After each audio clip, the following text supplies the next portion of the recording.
This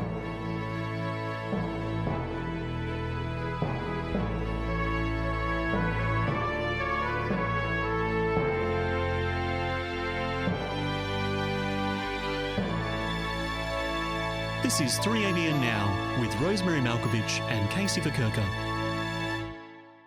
Welcome to the program. We're really glad that you joined us today. We have a very interesting program for you because we have a lady who's going to tell us some of the remarkable things that God has done in her life. And I'm really looking forward to it because I want to know what happened. Definitely. I mean, I've got a basic idea, but this is going to be very interesting to find out what God did. Because the lady who is with us is basically a walking miracle. And I want to introduce Esther Chang. Welcome, Esther. We're really glad that you're on the program with us. I'm looking forward to hearing your stories. Thank you. And you have something for Esther. I do, yes. Esther has chosen a Bible verse, favourite Bible verse, and the one for today is from Proverbs 3, verse 5 and 6. And it says, "Trust in the Lord with all thine heart, and lean not unto thine own understanding. In all thy ways acknowledge him, and he shall direct thy paths." And Esther, why have you chosen this text? I think that text reminds me to trust God and not to be dependent on myself. In everything that I do, I have to always remember that the person I need to call on is God. I think in life we tend to be very independent, and to go back and say, I totally depend on you, God, is very important. So it's a reminder to me, knowing that He will help me. To be able to say, I am totally dependent on you, God, it's a matter of humbling ourselves. Right. It's a matter of letting go of pride and self-sufficiency. Correct. And when we humble ourselves before God, He rejoices and embraces us and says, you've got it. Yes. You understand. Yes. And so when we do that, we are doing exactly what God asks us to do. And He says, I will be with the humble. Yes. I will help the humble because they realise that I am the one who can help them. Definitely They can't do it correct. themselves. Yes. And I think it's often people find it very difficult to be dependent on God totally.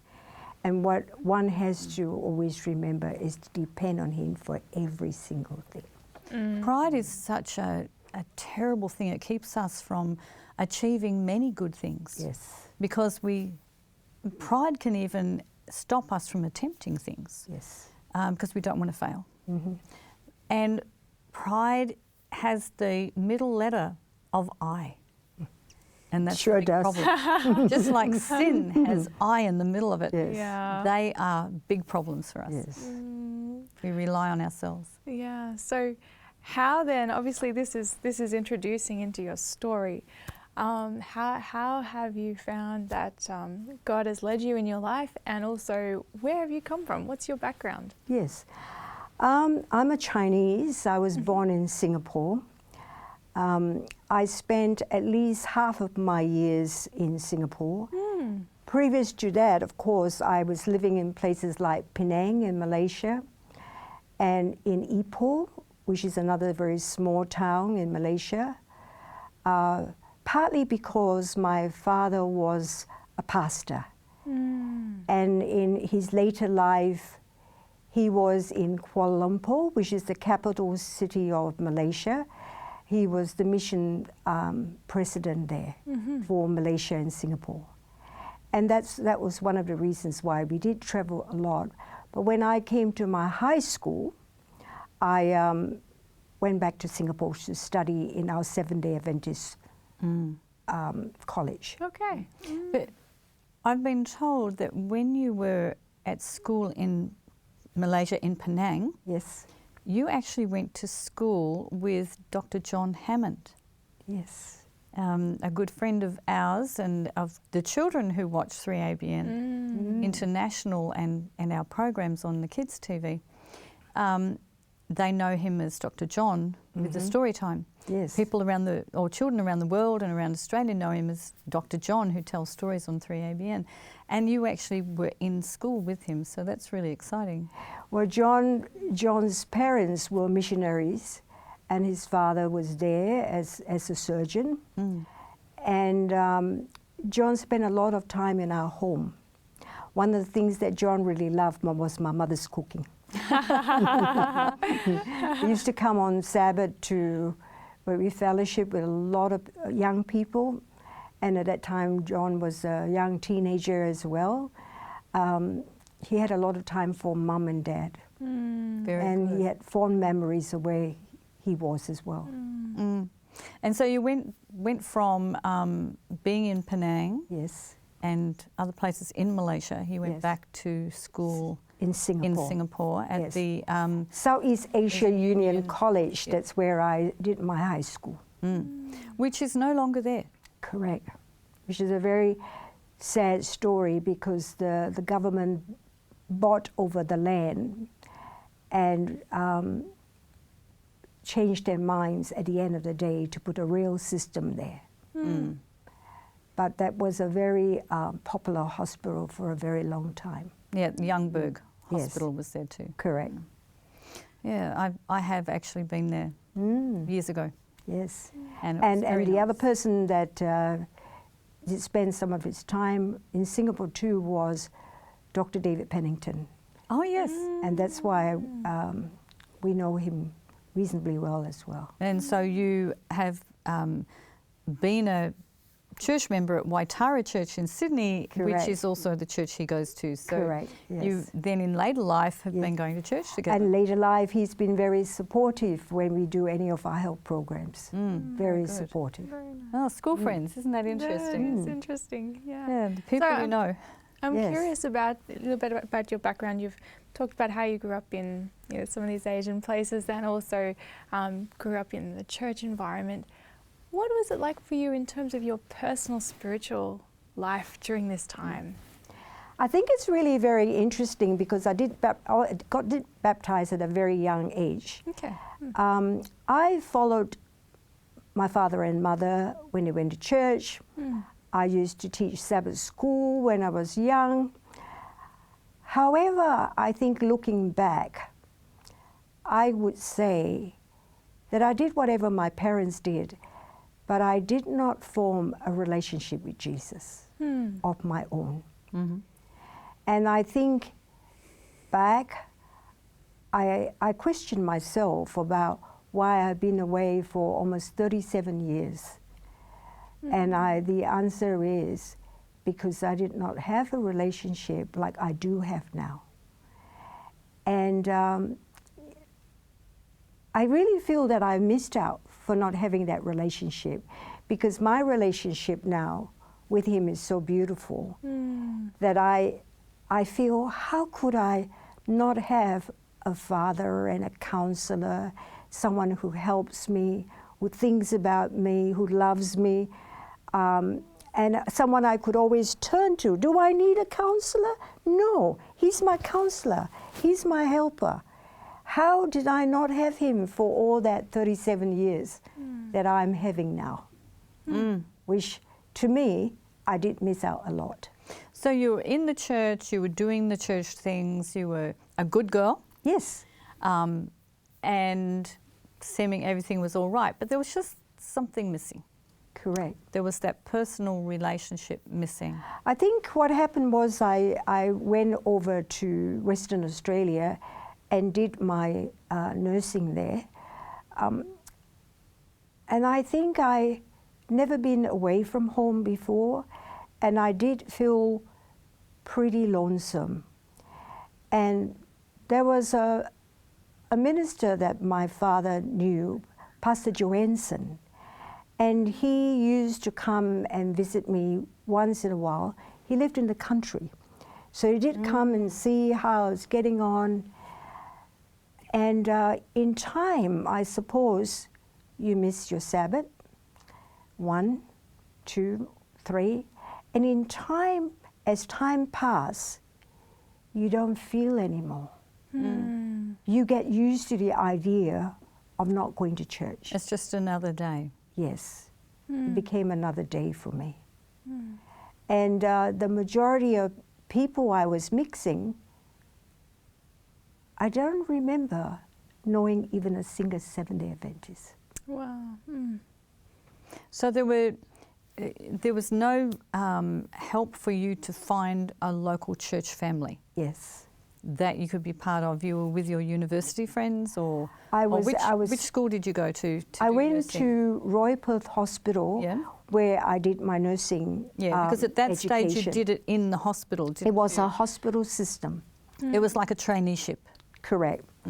So I of course I lived at the nursing school and the nursing boarding school, and all my friends there, every single person was not a Seventh-day Adventist. So I didn't go to church. There was no one there that sort of, in a way, was there to look out for me. And before then, because I was still really, really young, around 17 years old, and before then, they became my friends. So that whatever they did, and for me to be part of them, was to go along with them and to do things with them. It just goes to show how important it is to have a church family. Correct. For young people. And if you move, like you did, to have a church family take hold of you and love you as the family you are not with anymore. Yes. Very important. I know with my son James, he was thankfully still in the same environment when he went to university. His university friends were his university friends, but his real friends were his church friends. He had a church family, and that was such a help.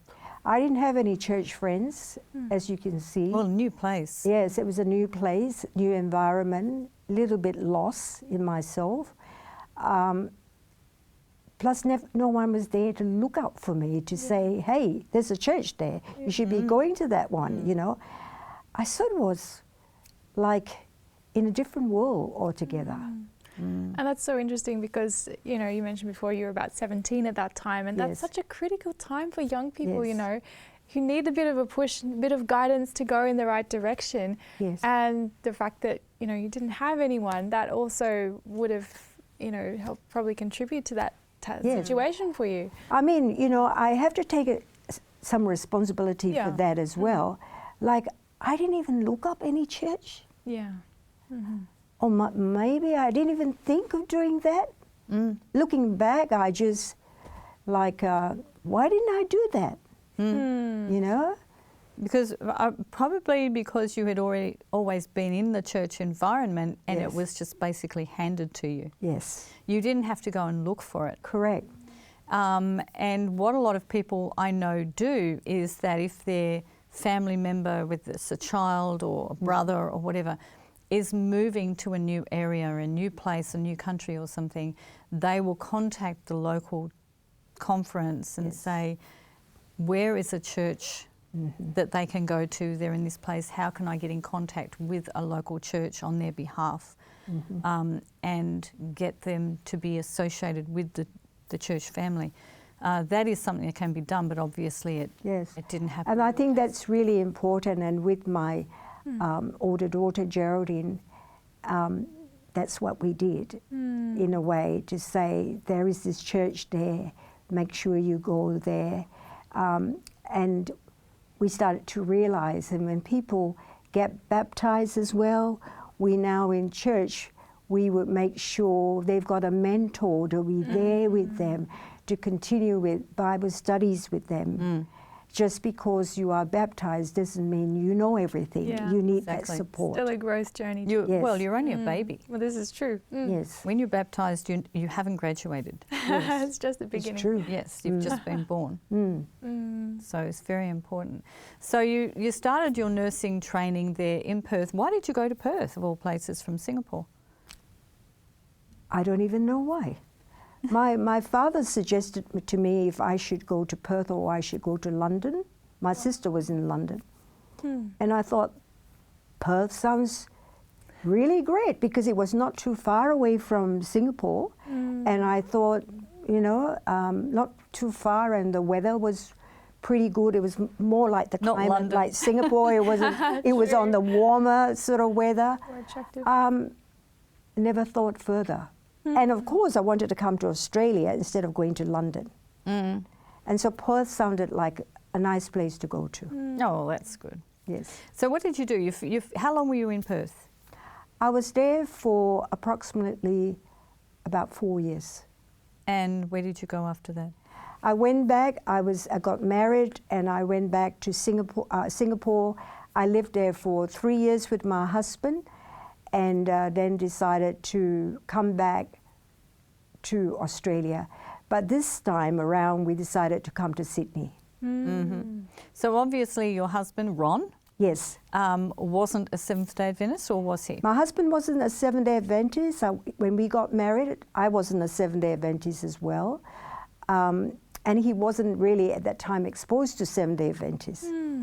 Ron studied in Western Australia University, and when he finished, when we got married, then we went back to Singapore.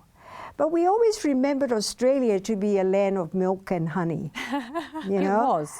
And I used to think to myself, when I was working, all these amazing food that we had was all given to the pigs. And in my mind, I always thought, it must be a land of milk and honey, that they're so generous with the pigs as well. That's a funny way of looking at it. Yes, and they were thoughts that went into my mind. This is really quite an unusual place because they don't feed their pigs that well. See? And in Australia, all our beautiful food that we were eating went to them. So what did you mentioned you had 37 years of wanderings, basically. Yes, So you came back to Australia, yes. and what else did you do in that 37 years? Well, I came back and I worked in the hospital, and then decided that I like education. And my hospital and the Department of Health actually supported me on a scholarship to study at Cumberland College, which is now Sydney University, to actually do nursing education. And from there, after studying, I thought it was hard because the way of teaching was very different from the way I was brought up in Singapore. Because the biggest difference I found was when you were in an Asian country, your teachers are very well respected. You would never ask any questions. You never raise your hand and say, what is this or what is that? You are quite silent. So, and a lot of the work that we did was memory, a lot of memorization, more than discussion. So coming here to Australia to study was very different. All of a sudden, you have to discuss, you have to read, you need to know more about different things. Nobody's here telling you, and you have to ask questions. And I suppose as I was doing that, and when I started to move on after my diploma in nursing education, it stimulated me to go on studying. And then I went on doing a Bachelor of Nursing, Advanced Nursing at the Sydney University. And then moved on from there and felt, I'm going to do my master's now. So I went on and I did my master's.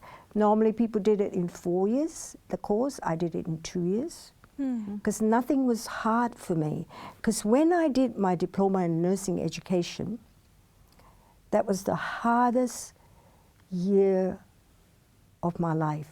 Because everything was a mastery of 85%. Oh, wow. And if you actually didn't make it, you had the previous exam with another different set of exams, and this one, and the next one, and the next one. So it builds up at the end if you don't do well. So all I did was study, and at the end of the day, out of the class of 30, only 4 of us finished everything Wow. Really? on time. Hmm. The rest was still studying to achieve mastery. Hmm. So after doing that course, it was called at that time a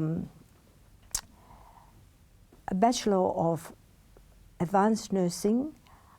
I felt from there I moved on to it. It was a 5-year course and I did it in 4 years. And then when I did my master's, it was 4 years at New South Wales University. I managed to do it in 2 years. Nothing was as hard as my first degree because of that whole notion of mastery. 85% for everything, for every subject.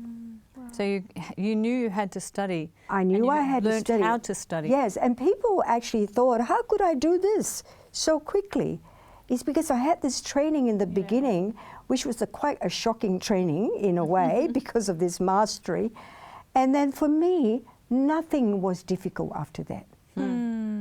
And then from then onwards, I went on to, there was a university professor there who said to me, have you thought about doing a master's honours? And I thought, what a good idea. This has got research. Let me go ahead and do that. And when I finished that, they asked me if I would like to do my PhD. And my poor husband, he's married to a woman that spent her whole life studying. And finally he said to me, oh, I thought your master's was the last course. And then I said, no, I understand. It took so many years of our marriage with me studying all the time. I am now, maybe I won't do the PhD. And at the last minute of the day of submission, he said, you got to do it. Because I don't want to be blamed in years to come that you didn't go ahead and do your PhD. Yes, yes. He's a smart man. Yes. And with my PhD, it was exactly the same. I did it part-time now while I was working full-time at the University of Technology, Sydney. I did it in 4 years instead of 6 years. Oh, wow.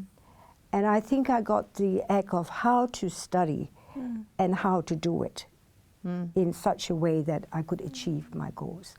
So the question is, I got really occupied, first of all, with my studies, with my fact that I'm working now in the university, and the fact that I was doing well. You're and doing I was all these qualifications. Yes. And you weren't finding it that difficult to Yes. do them. You get carried away. Yes.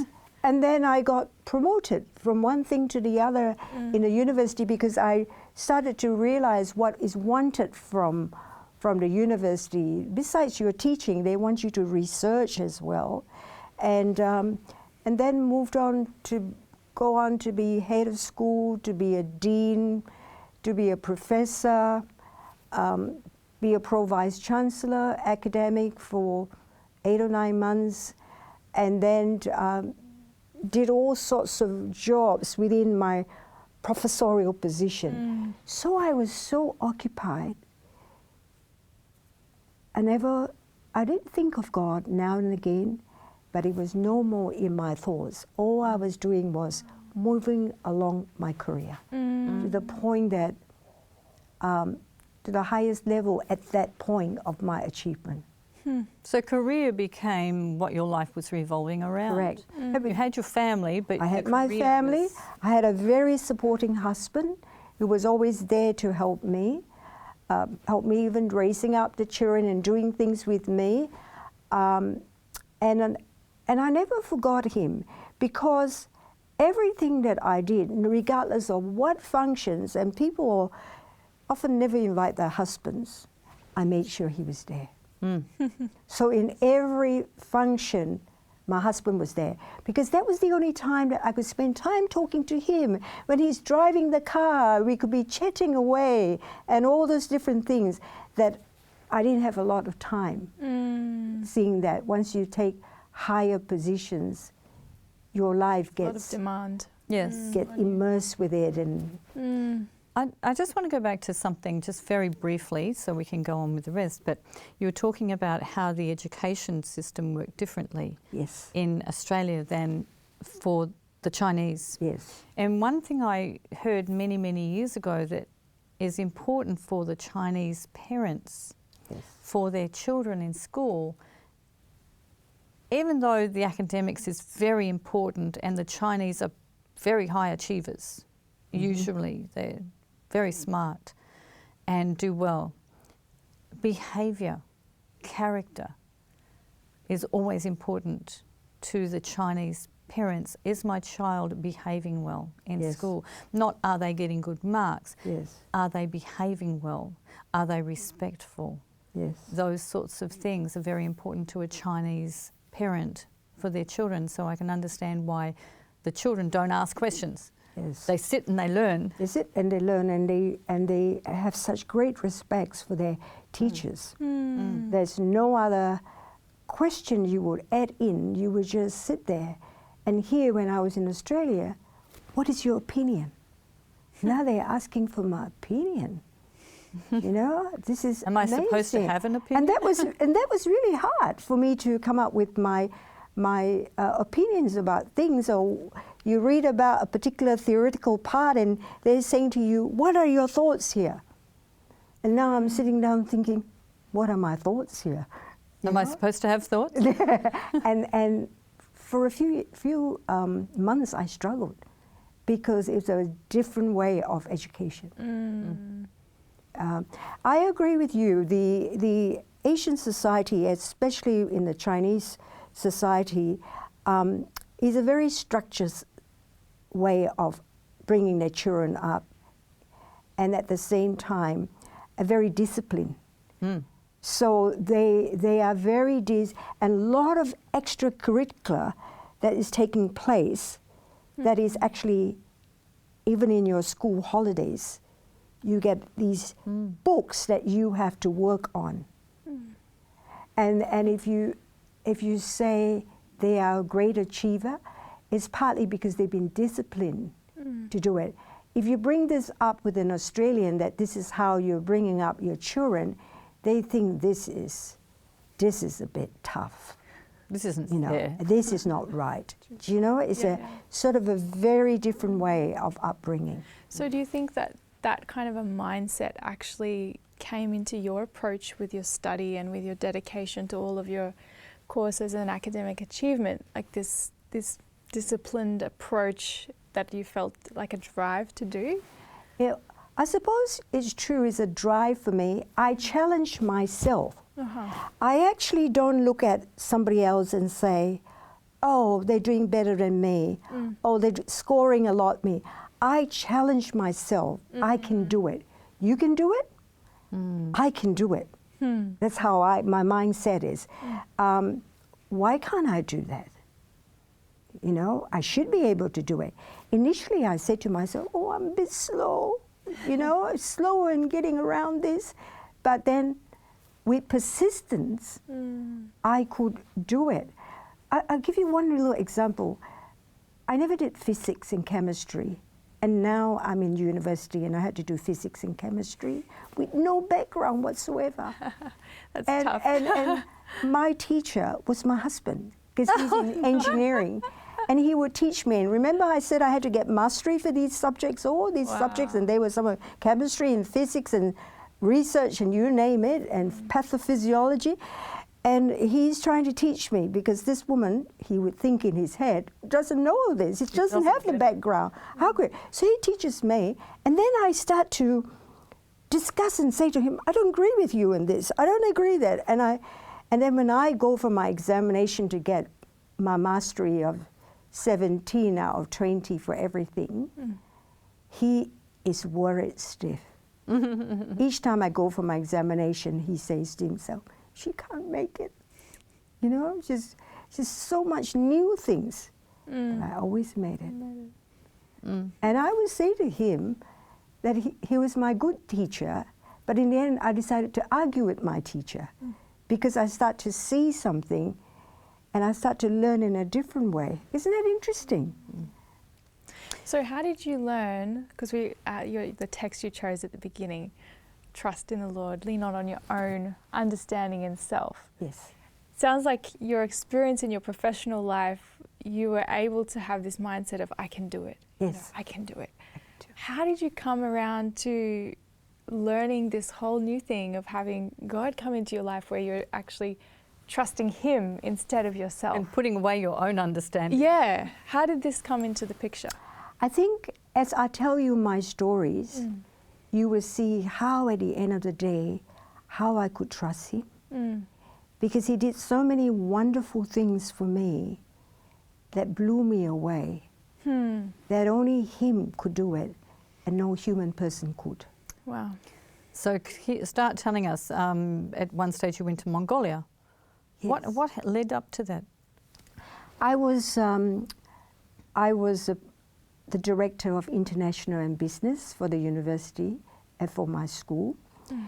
And I had to travel a lot.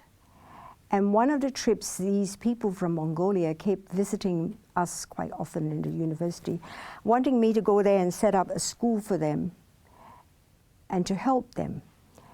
And so I finally decided they were really serious and I should take a trip to Mongolia.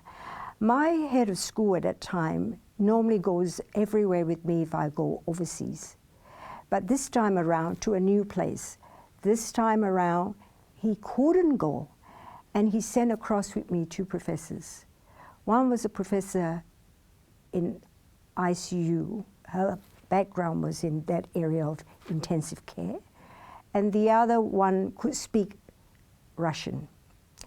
Both of them, who are professors, came along with me on this trip to Mongolia. Haven't been there before. And it was winter, it was cold. And it was my first day, just my first day there. We had a very successful meeting with them and they were so pleased. We were invited by the high authority of the government for dinner. And I remembered very clearly, we finished our dinner at about 9 o'clock, and 2 of my colleagues said to me, "What can we do? This is Saturday night." I said, "Oh, I remembered. When I was coming down the lift, you could have a massage for $5 for 1 hour." Oh, they said, "That's such a good idea. Why don't we do it?" So we went into 3 different cubicles, and I went to one. And there the lady started on a massage for me. She started with my head first. And as she massaged my head quite firmly, all of a sudden, my head started to split with such terrible pain. And then I said to her, "Stop, stop." And suddenly I felt things moving in my brain as if there was a furniture. People were moving things in my brain. Wow.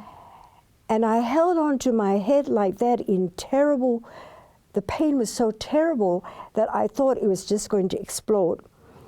And I said, and she got worried and she was trying to say to me, "Did she do something?" And I said, "No," but I knew I was in trouble. What it was, I don't know, but I knew it was my brain. So I stared at the wall and I said to myself, "You are in trouble. You are in Mongolia." Oh, wow. So I got up with holding on to my head in this way, walking to find my 2 friends, and I found them having the massage.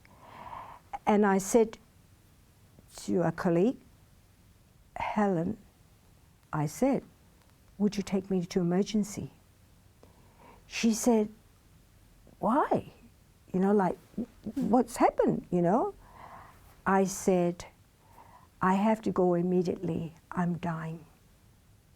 She said, she just jumped out of that massage and she set me down and I said, "The pain is nothing like I could imagine. And plus things are moving in my brain. I don't know what it is, but it's moving." I said, "I'm so scared, They set me down. the worst thing was we couldn't find the interpreter. And by the time they got the interpreter and by the time I got to emergency, it was 12 midnight. Wow. And I was the only one that had a phone, and I had it directly back to Australia and to my husband. And I pressed the phone and I said to him, Ron, I have to say something terrible has happened in my brain. I might die. So I'm here to say goodbye. It was just terrible. The pain was excruciating. Anyway, I was in hospital in emergency, and my 2 colleagues of care were taking care of me. And that professor, that was the head of school, was back in Australia for a very good purpose. He was there now to organize for me to be taken out from Mongolia out to Hong Kong. They needed someone there in Australia to do it. And the Vice Chancellor then said, do everything you can to get her out. Meanwhile, in Mongolia, it seems, 7 doctors came down to see me, says my colleague, and tried to stop me from leaving Mongolia. They wanted me to stay there for 2 weeks for their observation, and that's their treatment. And she, being very polite, you know, my colleague said, no, no, no, she has to go. And so it was not till about 6 o'clock that the following day, 6 p.m., that 2 doctors from Beijing on the plane took me to Hong Kong. And by the time they put me on the plane, I was already unconscious. And my neuro observations was down to 2. The normal score is 15. Wow. And I was down to 2. So when they said to me, saw me taking off, my colleague did say they didn't expect to see me. Because I was already unconscious, my neuro observations was low. What I had was an anterior communicating artery in my brain, right in front here, the artery, had an aneurysm and it ruptured.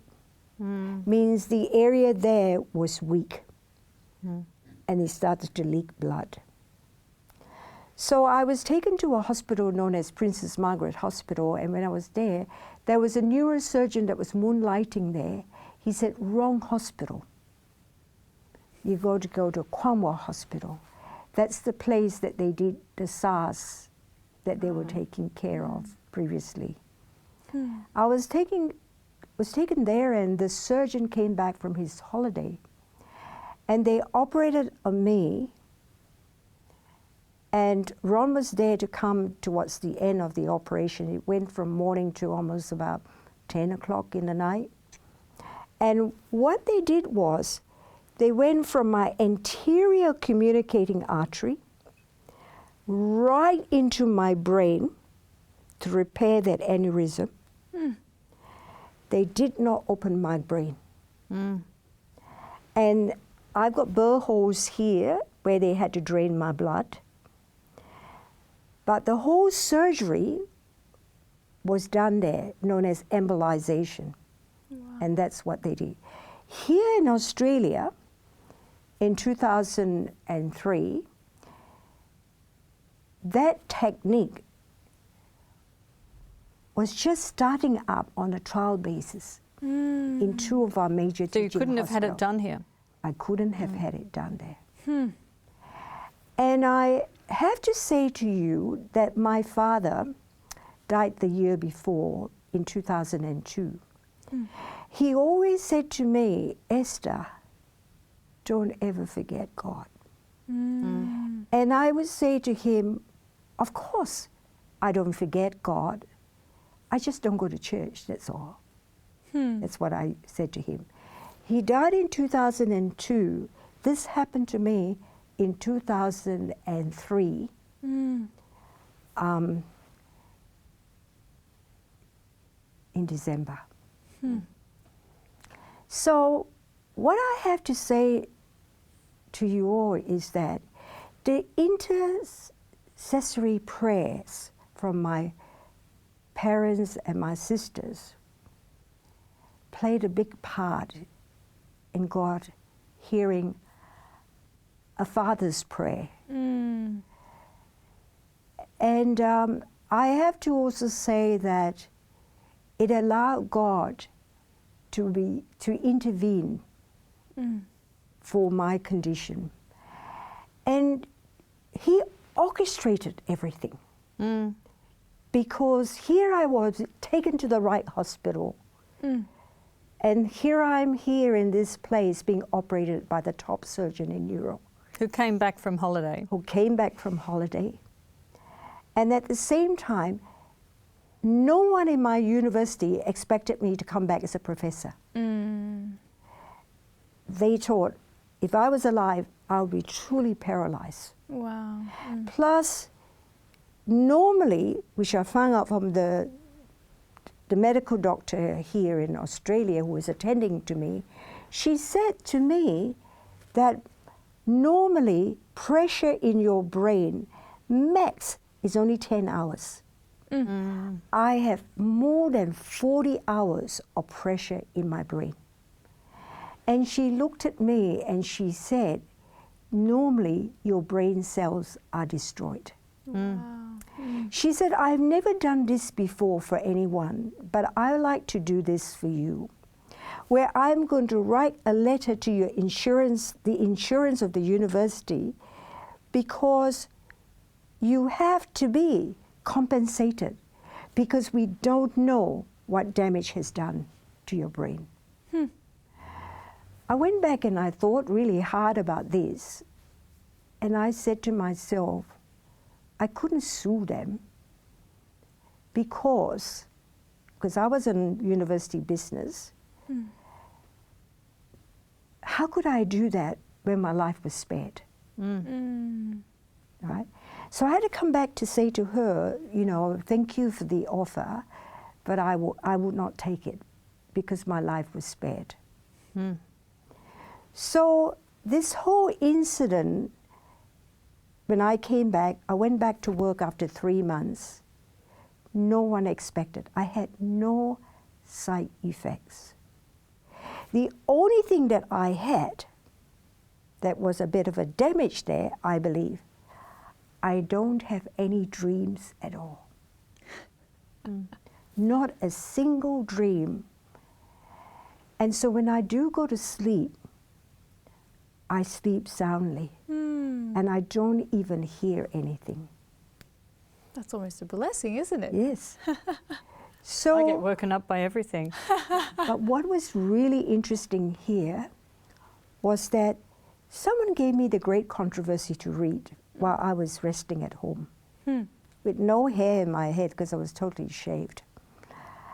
The woman next to me looked at me and said I was very beautiful, and I thought, how beautiful am I? How could she say I was beautiful? Until I looked at the mirror, because I actually looked like a Buddhist monk. She thought I was beautiful. I had no hair in my head. So here I was lying down in bed, and I finished reading The Great Controversy, and a thought came into my mind from nowhere. It said, how much do you love me? I knew it was God, so I just said, I do love you, God. And then the next question in my brain came, why are you not worshiping me? I ran down the stairs so quickly as my husband was opening the door, and I said, take me to church. Take me to church. He said, today's not Saturday or whatever you're worshiping. This is not, he says, there's no church today. And I said, oh, we have to go to church because God is saying to me, why am I not worshiping Him? So initially I went to church, and I went to Wurrunga Church, and I sat there, and when people came up to me and said, stay back for lunch, I just took off. Because I didn't really want to talk to anybody. And I just went there with my husband, and we went to church, and then I went off, we went to church, we went off. And then all of a sudden, somebody said to me, there is seminars being held in the Waitara Church, and it's on Daniel's seminar. Would you like to go? So Ron and I went, and when we finished that, they asked me if I would like to go for the Revelation, which was seminar. That was fun, and I went to that as well.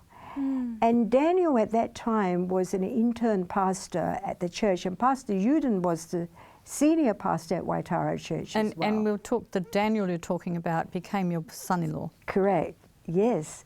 So Daniel Brisbilko, who was there, he gave me Bible studies. He came to the house to give me Bible studies.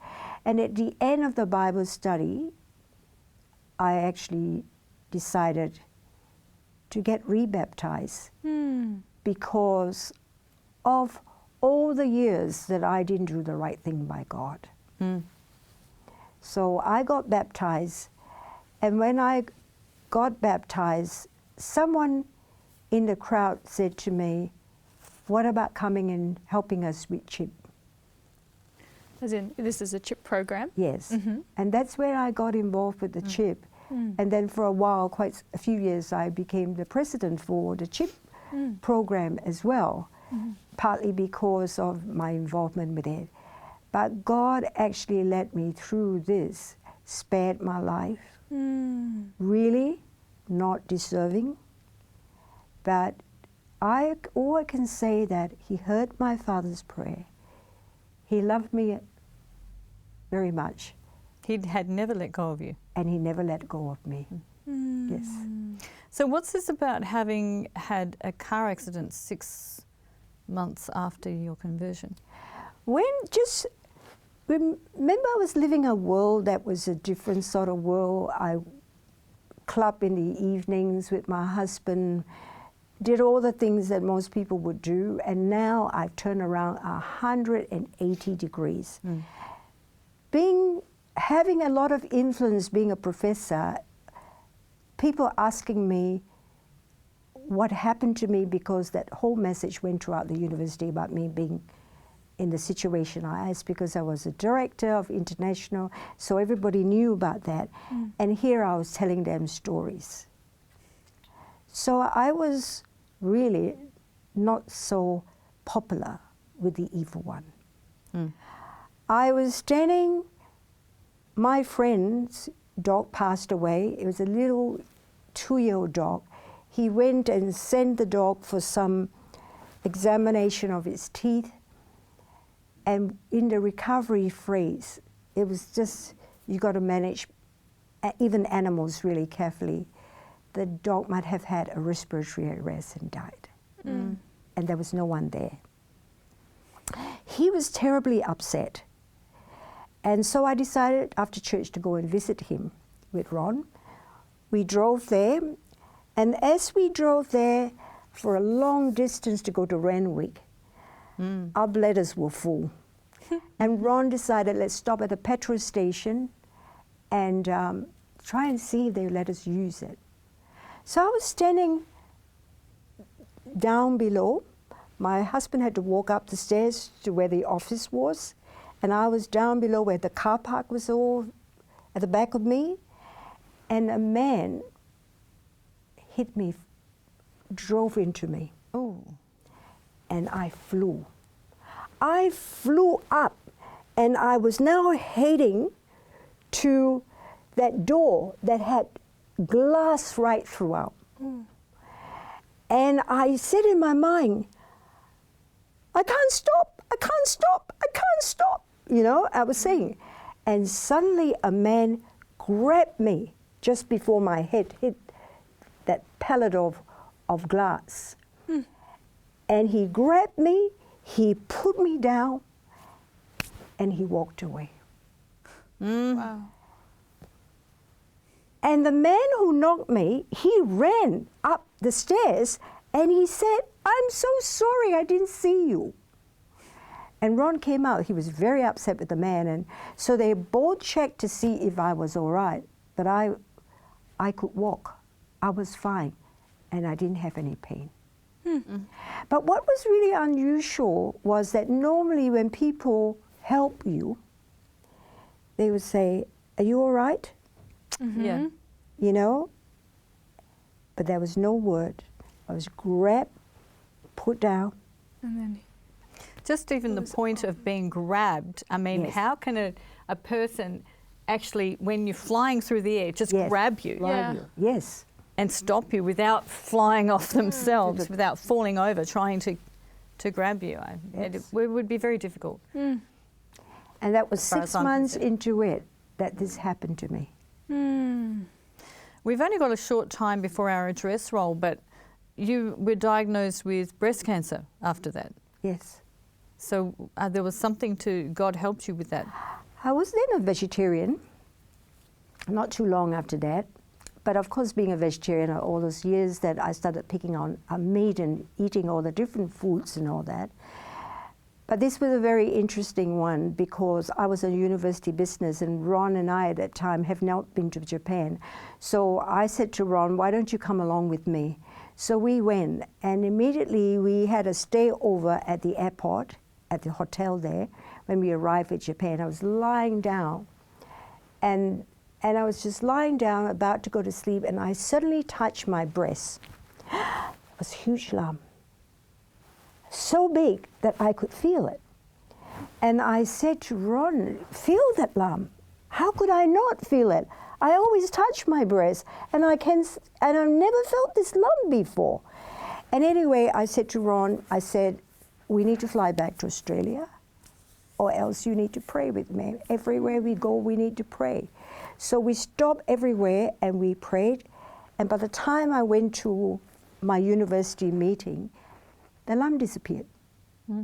So I came back, but a few days before I went to Australia, I went to Japan. What happened was, I told my colleague to come with me to do a mammogram when I come back. So we booked the mammogram. And I was coming to have a mammogram. It was time for me to have it. So there I was. I came back to Australia. I wanted to go. On Friday was the date I was supposed to go for a mammogram. And on Wednesday they rang me up and they said, "All the mammograms in Parramatta is closed down and we are servicing." So I said, "I had a lump. It's disappeared. I really need to have that check." They said, "Well, we're really sorry. I think you need to go private because it will be faster." So I went to my general practitioner and she examined me. She said, "I can't feel anything." So she writes down, she said, "I can't feel anything, Esther. I can't feel it." So she said, let me get you to get a ultrasound, a mammogram, and we'll also write down in case you need a biopsy. So she wrote that all down. So I went to get it done, and they did warn me ahead of schedule they would not be able to do any biopsy. I said, fine. So had the mammogram done. In the midst of my mammogram, blood was coming out after the mammogram. And I was worried. I said, "Blood? Nobody gets a mammogram and have blood coming out," I said. Oh, she said, "Oh, maybe sometimes it does happen," she said, because I was now getting stressed. Then now I had to go for the ultrasound. And when I went for my ultrasound, she examined and she examined and she did it and she did it. She took so long and then the next thing she said, "Can I leave you for a few minutes?" I said, "Sure." She went outside, she called the doctor, she took over and she went on and on. They found a tiny lump of 4 millimeters times 9 millimeters in my breast on the right side. And then she came in and she said, "Oh, we normally won't be able to do a biopsy, as you know, but I would do it for you." So she did it for me. And I went home. I didn't give too much thought about the whole thing. But when the results came out, it was malignant. If they didn't pick that up, as my surgeon said, if I did the mammogram, just like normal, it would never show that lump, which didn't come up from the mammogram. but it came out from the ultrasound. And that's what my surgeon said. If I never had the ultrasound, they won't pick it up. And in 2 years' time, when I was going to have my surgery, cancer will be everywhere. Too much, yeah. Unfortunately, just on that point, we've got to actually take our address roll, but this is incredible stories that Esther is telling us, Esther Chang. If you want to contact us at all for 3AB in Australia, these are our contact details. If you would like to contact 3ABN Australia, you may do so in the following ways. You may write to 3ABN Australia, PO Box 752, Morisset, New South Wales 2264, Australia. Or you may call 02 4973 3456. That's 02 4973 3456. You may also email us at mail@3abnaustralia.org.au. That's mail@3abnaustralia, all one word, .org.au. Thank you for all you do to help us light the world with the glory of God's truth. We're speaking with Esther Chang, and I hope you wrote those details down to contact us, because people like Esther have incredible stories for all of us. And Esther, we've just been talking about the breast cancer that you have had found, which God actually gave you a warning about. Yes. In Japan. That's an incredible thing. I mean, for him to do that and then nobody finding it except through the ultrasound. Yes. As I say, even through that memory verse that we've gone through, the Bible promise of making sure you are dependent on God, what is so important there is that trusting God, that He will be always there. And He has your interest at heart. And if He doesn't answer your prayer, He knows the beginning to the end. It might not be for you. So never get disappointed with not hearing it straight away. But keep trusting Him. He has your interest at heart. I think of Daniel and how he didn't receive an answer to his prayers for 3 weeks. Yes. But the angel Gabriel came and assured him that God heard you at the beginning. Yes. But something else has been happening that has prevented me from coming to answer your prayer before this, and now I've come to do that. Yes. Esther, I've really enjoyed hearing your stories. There are more that we haven't been able to cover in this program, but I'm sure that you've enjoyed it too. May God richly bless you, and we look forward to seeing you next time.